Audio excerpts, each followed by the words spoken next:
elektabilitas Partai Gerindra sudah menyalip partai pemenang 2 kali pemilu, PDI Perjuangan. Ya, PDI Perjuangan berada di angka 19,3%, sementara Partai Gerindra berada di angka 19,5%. Dan juga sudah bergabung secara kami, yaitu ada Bang Tayuda saat ini yang bergabung dari Depok, Jawa Barat. Jokowi, kita boleh ke Mas Hantayuda. Mas Hantayuda, ini selisihnya dari LSI Deni JA Mas, versi ya. Mas ya. Gerindra meraih 19,5%, menyalip PDIP yang hanya 19,3%. Ini dalam sejarah sejak Pileg 2014 terjadi, Mas Hanta. Analisanya kalau versi Anda seperti apa, Mas Hantayuda?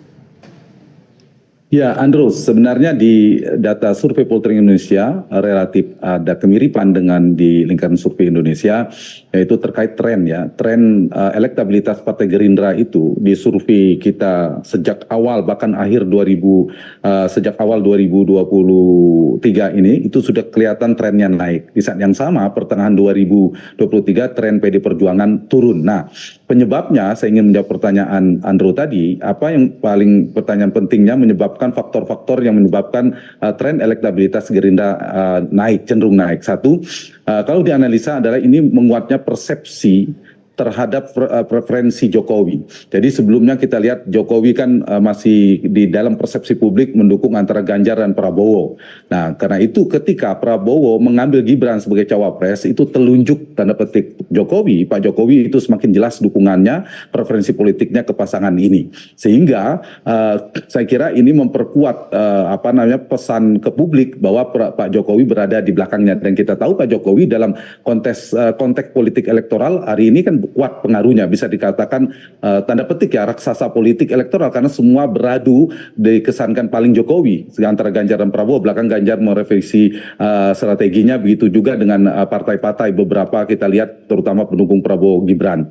Itu terdeteksi dari hasil survei Poltering Indonesia. Kami juga menanyakan sebagai pembanding pasangan capres-cawapres yang paling layak meneruskan Joko Widodo itu trennya pada bulan Juli itu masih Ganjar, masih dianggap tinggi. Kemudian pada September itu mulai cross, November itu tinggi sekali 41 ke Prabowo, ke Ganjar tinggal 25, dan terakhir pada bulan Desember ini 48% dipersepsikan ada Prabowo, sementara ke Ganjar hanya 20 sekian persen, 27%.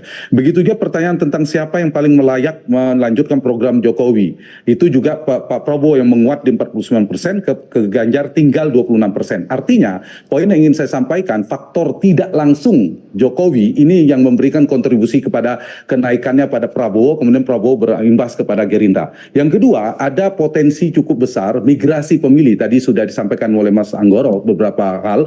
Data kami juga menunjukkan ada migrasi pemilih Jokowi yang berasal dari PD Perjuangan. Misalnya di survei terakhir itu penurunan pemilih Jokowi ke Ganjar itu dari 84% ke 68%. Sementara pemilih PDIP yang bergeser ke Prabowo Gibran itu dari 10% menjadi 20%. Artinya ada pergeseran, migrasi. Nah, ini saya kira juga memberikan dampak dan bisa dipotret juga dari hasil survei ada pergeseran yang puas dengan kinerja Pak Jokowi. Ini juga menjauh yang kolam yang cukup besar 77,6% di survei kami terakhir itu 47 hampir 50%-nya memilih Prabowo Gibran, sementara hanya 30% turun ya tren sebelumnya kepada Ganjar Pranowo. Itu faktor kedua. Apalagi tadi ada serangan PD Perjuangan kepada Pak Jokowi sangat kuat sehingga memposisikan PDIP semakin berdiametral dan Jokowi semakin berhadapan, dan ini semakin memberikan dampak bergeseran pemilihan. Terakhir yang ketiga, ini faktor tren elektabilitas Prabowo Subianto yang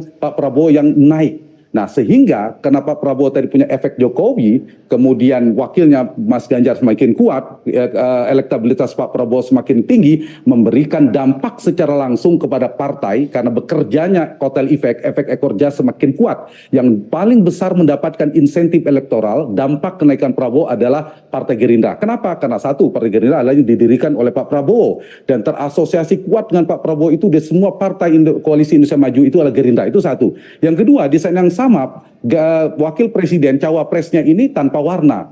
Mas Gibran tidak mewakili salah satu partai, sehingga kotel efeknya bisa eksklusif dimaksimalkan oleh Gerindra, ditambah misalnya meskipun Kaisang, keluarga Pak Jokowi, putra Pak Jokowi menjadi ketua umum PSI, juga belum bekerja secara efektif dampak kotel efeknya. Sehingga poin saya, dampak terbesar kenaikan Gerindra tadi adalah faktor yang 1, 2, 3. Tapi kalau mau dampak langsungnya itu pasti pileg dan pilpres yang berkaitan dengan capres. Dampak langsung dari kenaikan Gerindra ada 3 faktor. 1 faktor Prabowo, kedua faktor Subianto, yang ketiga Joyo Hadikusumo. Jadi faktor Prabowo lah satu faktor terbesar kenaikan Gerindra. Lalu kalau ditanya apakah faktor kenaikan Prabowo tertinggi? Salah satunya faktor Joko Widodo. Jadi itu urutannya. Pak Prabowo dipengaruhi efek dari Jokowi, Gerindra efek besarnya dari Prabowo Subianto. Tentu ditambah dengan faktor-faktor lainnya. Saya menjelaskan menganalisa dari sisi faktor yang paling kuat, yang paling determinan. Gitu. Baik, nah, Mas Anta Yuda, lantas apa yang bisa dilakukan oleh PDIP dalam hal ini? Karena kalau nggak ngapa-ngapain ngasih gula-gula, Gerindra tetap dapat efek positifnya. Menyerang Prabowo Subianto dan juga Joko Widodo, tetap aja Gerindra mendapatkan efek positifnya. Apa yang mungkin kemudian bisa dilakukan PDIP dalam kondisi ini? Iya, PDIP dan Ganjar Pranowo memang dengan posisi hari ini, karena Gibran menjadi wakil Prabowo dan itu terrepresentasi kuat Pak Jokowi berada di sana, itu posisi serba sulit. Kalau kita ingat pada 2009 yang lalu Pilpres 3 pasang juga. Itu ketika Pak SBY berpisah dengan Pak JK, posisi Pak JK juga sulit. Pak JK di nomor urut 3, Pak SBY di nomor urut 2. Pak SBY pada saat itu mengusung perubahan. Saya ingin bandingkan, tapi mirip, serupa tapi tak sama. Pak SBY di 2009 itu mengusung tentang lanjutkan juga. Kalau sekarang keberlanjutan istilahnya. Di nomor 1 ada Ibu Mega tentang perubahan. Dan sini ada Anies Baswedan, Pak Anies. Di nomor 3 karena SBY dan JK pada saat itu berpisah, posisi JK juga sulit. JK pada itu lebih cepat lebih baik. Nah sama ini gerak cepat juga. Kita tidak tahu hasilnya apakah sama atau tidak. Sehingga memang serba sulit. Kalau kemudian sudah dieksperimentasikan berseberangan posisi secara diametral dengan Pak Jokowi, itu semakin bermigrasi. Pemilih Jokowi semakin jauh. Itu kabar baik buat Pak Prabowo dan Gibran karena semakin termaksimal terkonsentrasi bergesernya ke Prabowo Gibran, otomatis ke Gerindra nantinya secara tidak langsung. Tetapi kalau sekarang sedang bereksperimen ingin kesan Jokowi, meskipun sudah terlambat menurut saya, tapi perlu dibuktikan dengan survei nanti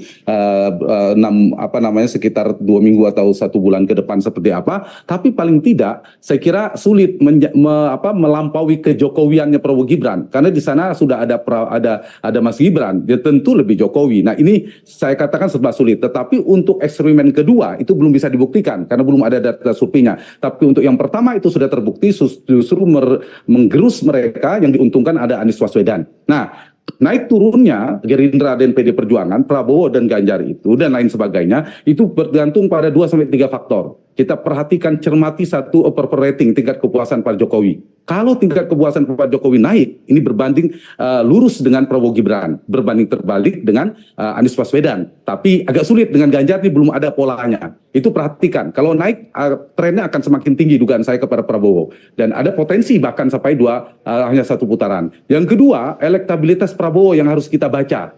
Kalau ternyata elektabilitas Pak Prabowo meningkat, maka elektabilitas Gerindra juga dugaan saya meningkat. Dan ini membuka potensi Gerindra memenangi pemilu 2024 semakin besar. Nah, dan yang ketiga tentu sama dengan nomor 2, kalau ada penurunan di pasangan lain, katakanlah Ganjar atau Anies Baswedan, ini ada kemungkinan Gerindra juga akan naik. Atau sebaliknya. Nah, faktor inilah saya kira yang harus dicermati, harus dibaca. Faktor tingkat kepuasan pada Jokowi, ke elektabilitas Prabowo, dan ketiga adalah kompetitor politik Prabowo. Dan ini mempengaruhi naik turunnya Gerindra dan PD Perjuangan. Okay. Nah, terakhir satu lagi, saya mengistilahkan dulu di 2009 sebenarnya mirip ini, meskipun Pak SBY itu periode kedua, sekarang ini bukan Pak Jokowi, tapi Prabowo dan Gibran, dulu bisa kita sering mengulangnya faktor paling determinan, yang paling menentukan kemenangan mengapa Demokrat pada saat itu sangat tinggi sekali partai baru, padahal sekarang Gerindra relatif lebih lama, karena 3 faktor pada saat itu. Kita sampaikan sambil bercanda, 1 faktor Susilo, kedua Bambang, dan 3 Yudhoyono. Nah kalau Gerindra hari ini menang menjadi pemenang pemilu, faktor secara langsungnya, saya sama, faktor pertama Prabowo, kedua Subianto, yang ketiga Joyo Hadikusumo. Jadi faktor Pak Prabowo lah faktor paling kuat. Tentu ada faktor Mas Habib katakan tadi, kerjanya mesin-mesin politik dan lain sebagainya. Faktor tidak langsungnya tingkat kepuasan Pak Jokowi, pengikut Jokowi bergeser ke Prabowo, lalu pengikut Prabowo ini pemilih Prabowo memilih Gerindra. Jadi itu ada faktor-faktor pendamping, faktor-faktor penopang. Tapi faktor utamanya ada faktor Prabowo Subianto, naik turunnya Gerindra. Oke, baik. Terima kasih Mas Hanta Yuda atas waktunya sudah bergabung bersama kami. Terima kasih juga Mas Anggo dan terima kasih juga Bang Habib sudah hadir.